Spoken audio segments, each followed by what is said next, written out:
Əgər 40-cı illərdə 33 milyon ton neft çıxarılmışsa bütövlükdə SSR-də, onun 23,5 milyon tonu Azərbaycan payına düşür. Yəni bir dənə bu rəqəmi göstərməklə sübut eləyə bilərik ki, həqiqətən də İkinci Dünya müharibəsi dövründə Azərbaycanın payı neft sahəsində nə qədər idi.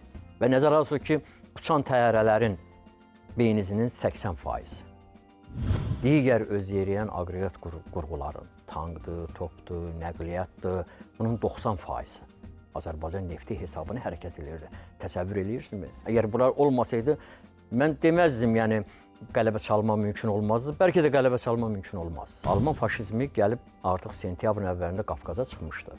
Mazdoka çıxmışdı. Grozn neftini ələ keçirirdi. Belə olan təqdirdə yollar bağlanmışdı. Və Azərbaycan neftçiləri nefti hardan daşımalı idi? Dəmir yol xətti təhlükəli, bağlanmış, aviasiya xətti yox idi.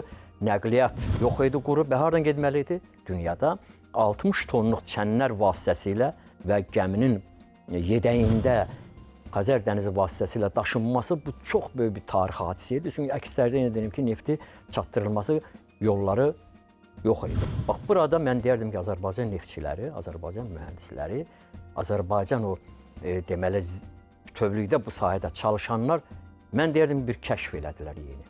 O kəşf nə idi? Neftin dəniz vasitəsilə, Xəzər dənizi vasitəsilə daşınması idi. YouTube kanalımıza abunə olun.